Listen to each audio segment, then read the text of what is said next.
ഇന്ദു,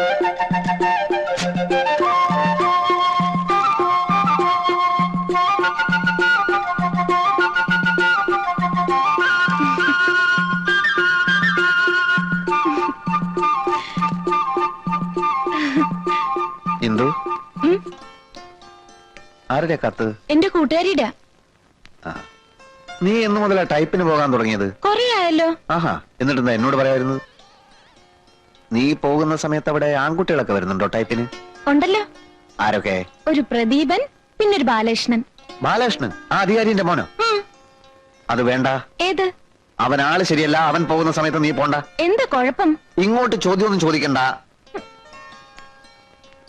ഇതെന്താ തലയിൽ എണ്ണയൊന്നും തേക്കാറില്ല നീ? ഷാമ്പു ഇട്ടതാ. ആര് പറഞ്ഞു ഷാമ്പു ഇടാൻ? അതൊക്കെ തലയ്ക്ക് കേടാ. വീട്ടിൽ നീലി ഭൃങ്ങാതിരിപ്പുണ്ട്, വന്നെടുത്തോളൂ. 64 പച്ചമരുന്നുകൾ ചേർത്ത് ഞാൻ തന്നെ കാച്ചിയതാണ്. വല്യേട്ടന് എണ്ണ കാച്ചാനൊക്കെ അറിയോ? അതറിയാതെ ഇപ്പൊ ലേഹ്യം ഉണ്ടാക്കുന്നതും കഷായം കൊടുക്കുന്നതും ഒക്കെ ഞാൻ തന്നെയാ. രോഗികളെയും പരിശോധിക്കാൻ തുടങ്ങി. വല്യേട്ടനോ? ഉവ്വ്, വലിയേട്ടൻ തന്നെ. ഭ്രാന്തകുമാരനെ തളക്കാൻ അച്ഛൻ എന്നെയല്ലേ വിട്ടത്? ഓ, എന്നിട്ട്? എന്നിട്ടെന്താ, ഞാൻ ചില പൊടിക്കൈകൾ പ്രയോഗിച്ചു. ആ ഭീമസേനെ പുല്ലുപോലെ ഞാൻ കീഴടക്കി. എന്തിനാണോണ പറയുന്നത്? വല്യേട്ടനെ എടുത്തു പൊക്കി വട്ടം കറക്കി എറിഞ്ഞില്ലേ കുമാരൻ? എന്നിട്ടൊടുവിൽ അമ്മാവൻ വന്നിട്ടല്ലേ അവനെ തളച്ചത്. ഇതാര് പറഞ്ഞു? നാട്ടിലൊക്കെ പാട്ടാ, ആളുകളൊക്കെ പറഞ്ഞു ചിരിക്കുക.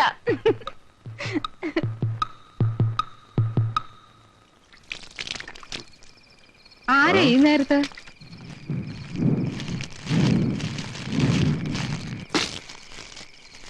ഓ, ഈ അമ്മാവൻ പദവി ഇത്ര ഭാരിച്ചതാണെന്ന് എനിക്കിപ്പോഴാ മനസ്സിലായത്. കയറി ഇറങ്ങാൻ ഈ പഞ്ചായത്തിലോ അടുത്ത പഞ്ചായത്തിലോ ഒരു വീടുമില്ല. സെൻസസ് എടുക്കുന്ന പണി കിട്ടിയോ ശിവശങ്കറിന്? ആ വേണം. ഈ ചോദ്യം ഞാൻ കേൾക്കണം. പഠിപ്പില്ല, പണിയില്ല, മര്യാദയ്ക്ക് ഒരു മനുഷ്യക്കോലമില്ല. അങ്ങനെയുള്ള ഒരു ചെറുക്കനെ ഒരു പെണ്ണിനെ കണ്ടുപിടിച്ചോണ്ട് വന്ന ഞാൻ ഇത് തന്നെ കേൾക്കണം. ഏത് ചെക്കൻ, ഏത് പെണ്ണ്? ആഹാ, ഇപ്പൊ അങ്ങനെയായോ? ഈ ശിവശങ്കരനൊരു കാര്യം ഏറ്റാതെ ഏറ്റതാ. കുഞ്ഞീഷിന്റെ കാര്യമാണ് ആങ്ങളെ പറയണത്. പിന്നെ ആരുടെ കാര്യ പെങ്ങളെ ഞാൻ ഏറ്റത്? ആ അത് ശരി. എന്നിട്ട് എന്തായി? മാസത്തിൽ തേങ്ങ 300, ദിവസത്തിൽ 5 ലിറ്റർ പാല് കറക്കുന്ന സിന്ധിപ്പശു 1. കുഞ്ഞീഷനെ ഞാൻ കണ്ടുവച്ചിരിക്കുന്ന പെണ്ണിന്റെ സ്വത്ത് വിവരമാ ഞാനീ പറഞ്ഞത്. അന്തസ്സായിട്ടൊരു കുടുംബം പുലർത്താൻ ഇതൊക്കെ ധാരാളമല്ലേ? പെണ്ണ് എവിടുന്ന ആങ്ങളെ? ആ, ഇവിടെ അടുത്തൊന്നുമല്ലേ പെങ്ങളെ? അടുത്തെന്ന് വെച്ചാ നമുക്കൊക്കെ അറിയാവുന്നിടത്തും തന്നെ. അതേതാ അങ്ങനൊരു പെണ്ണ്? ആ, നമ്മുടെ അംശക്കച്ചേരിലെ വടക്കേലെ വടക്കേലെ വീടിന്റെ കിഴക്കാപ്പുറത്ത്. അതായത് നമ്മളെ മൂത്തയിടത്തെ.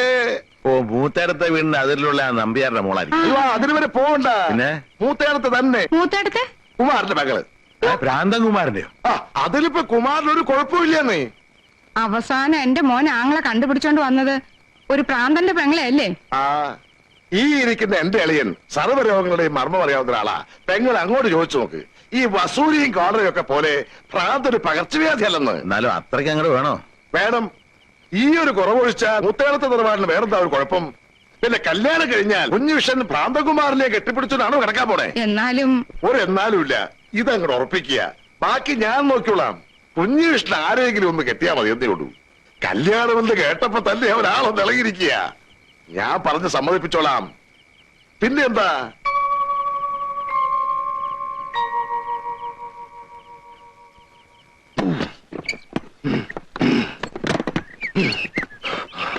മോനെ കുഞ്ഞീഷ,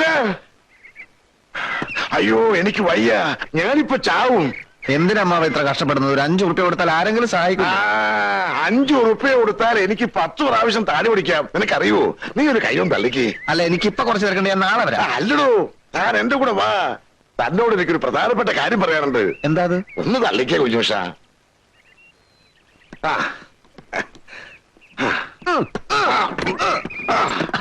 എന്താ അമ്മാവ പറയാനുണ്ട്? അതൊക്കെ പിന്നെ പറയാം. നീ ഒന്ന് ശരിക്ക് തള്ളേ. ഞാൻ ശരിക്ക് തള്ളുന്നുണ്ട് അമ്മാവ. ഇപ്പൊ എങ്ങനെയുണ്ട്? കൊള്ളാം കൊള്ളാം, ഇപ്പൊ കൊള്ളാം. എന്നാൽ ഇനി കാര്യം പറ. പറ്റൊന്നുമല്ല, നിന്റെ കല്യാണത്തിന്റെ കാര്യം തന്നെ. ഒരമ്മാവനെന്ന നിലയ്ക്ക് ഞാനല്ലേ ഈ കാര്യത്തിൽ മുൻകൈ എടുക്കേണ്ടത്. അച്ഛനുമായിട്ട് സംസാരിച്ചു, നിന്റെ കല്യാണം അങ്ങ് ഉറപ്പിച്ചു. നേരാണോ അമ്മാവ? ഇക്കാര്യത്തിൽ ആരോടാ നുണ പറയുന്നത്?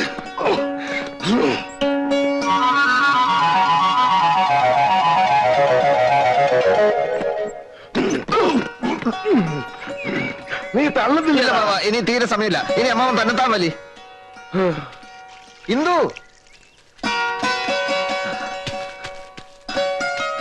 ഇത്രയും പെട്ടെന്ന് ഈ തീരുമാനം ഉണ്ടാവുമെന്ന് ഞാൻ വിചാരിച്ചില്ല. എന്ത് കല്യാണം. കല്യാണോ? ഓ, അമ്മാവനും അച്ഛനും കൂടി അതങ്ങ് ഉറപ്പിച്ചു. ഇന്ദു അറിഞ്ഞില്ലേ?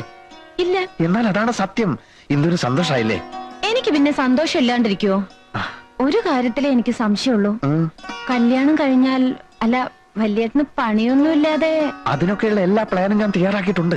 ഒരു ബിസിനസ് തുടങ്ങാൻ പോവാ. എന്ത് ബിസിനസ്? അത് തുണിക്കട. നമ്മൾ ഈ സാരിയും പാവാടയും ബ്ലൗസും ഒക്കെ ഒരു സ്ഥലത്ത് വാങ്ങിച്ചോണ്ട് വെക്കും.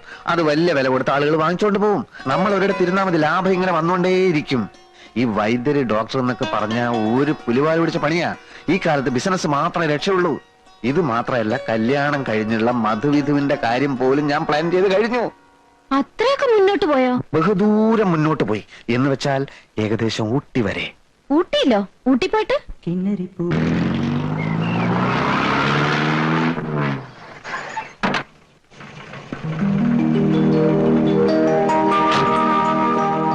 എന്റെ ഉണ്ണി, നീ എന്താ ഇത്ര വൈകിയത്? കാലത്ത് മുതൽ കണ്ണിൽ എണ്ണ ഒഴിച്ച് കാത്തിരിക്കാം. അയ്യോ അമ്മ, കണ്ണിൽ എണ്ണ ഒഴിക്കരുത്. ഇപ്പോഴത്തെ എണ്ണയിൽ മുഴുവൻ കലർപ്പാ. ഒന്ന് പോടാ, അവന്റെ തമാശ. നിക്കൂ, കഴിഞ്ഞ തവണത്തെക്കാളും വല്ലാണ്ട് ക്ഷീണിച്ചിരിക്കണു. ഓ, എങ്ങനെ തളുതളുതളുന്നിരുന്നതാ എന്റെ കുട്ടി. ഹോട്ടലിലെ കരിക്കാട് വെള്ളം കുടിച്ച് ഈ കോലത്തിലായി. നീ വേഗം പോയി കുളിച്ചു, അമ്മ ചോറ് വിളമ്പ. ആ. അമ്മേ, ആ, അച്ഛനും ഏട്ടനൊക്കെ എവിടെ പോയി? അച്ഛൻ ആ മൂത്തടത്തേക്ക് പോയിരിക്കുക. അവിടുത്തെ ആ ചെക്കന് പിന്നെയും പ്രാന്തലായി. പാവം. കുഞ്ഞേഷാ, കുഞ്ഞേഷാ, ഇത്ര നേരം ഇവിടെ ഉണ്ടായിരുന്നു. കിടന്നുറങ്ങിയായിരിക്കും ആ ശ്രീകരം. അല്ല, എന്തിനാ ഇത്ര പെട്ടെന്ന് എഴുത്തയച്ചൊക്കെ വരുത്തിയത്? വിശേഷമൊന്നുമില്ലല്ലോ. വിശേഷമുണ്ട്, എന്താ അമ്മേ? പറയില്ല. ഏയ്, കൊഞ്ചാതെ കാര്യം പറ അമ്മേ. കല്യാണം നടക്കാൻ പോവാ. കല്യാണോ? ആരുടെ? നിന്റെ കുഞ്ഞേഷിന്റെ. എന്റെയോ? ഇപ്പോഴോ? ഇപ്പഴില്ല, കുറച്ചുകൂടി കഴിഞ്ഞിട്ടേ ഉള്ളൂ. ഏയ്, തമാശ പറയല്ല എന്റെ അമ്മേ. തമാശ അല്ലടാ, കാര്യമായിട്ട് പറയാ. നിന്റെ അച്ഛനും അമ്മാവനും കൂടി എല്ലാം പറഞ്ഞ് തീരുമാനിച്ചുറപ്പിച്ചിരിക്കുക.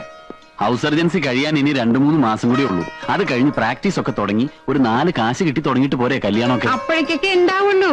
പക്ഷെ ദിവസം കണ്ട് മോതിരമാറ്റം ഉടനെ നടത്തണമെന്നാ ആങ്ങളെ ഓ, പറഞ്ഞിരിക്കുന്നത്. രക്ഷപ്പെട്ടു. ഞാൻ വിചാരിച്ച എന്നെ ഇപ്പൊ തന്നെ പിടിച്ച് കെട്ടിക്കാൻ പോവാന്ന്. അല്ല, ഏട്ടന് പെണ്ണ് കണ്ടോ? പോവല്ലോ, ആ കാര്യങ്ങളൊക്കെ ആങ്ങളെ ഏറ്റിരിക്കുക. നീ എപ്പോഴും ഉണ്ണി വന്നേ? ഞാൻ എന്താ വന്നേ ഉള്ളൂ. ഏട്ടൻ പകലിടന്ന് ഉറങ്ങുക? ഇന്നലെ രാത്രി തീരെ ഉറങ്ങിയില്ല. എന്തു പറ്റി? 2 ഉരുളി ഭൂതമാരണ ഘൃതം കാച്ചാനുണ്ടായിരുന്നു. ഒന്ന് പോടാ അവിടുന്ന്. അവന്റെ ഒരു പൂതമാരണം കാച്ചല്. നേരെ ചൊവ്വ ഒരു ഗുളിക ഉരുട്ടോ നീ. നിന്റെ പഠിപ്പൊക്കെ എങ്ങനെയുണ്ട്?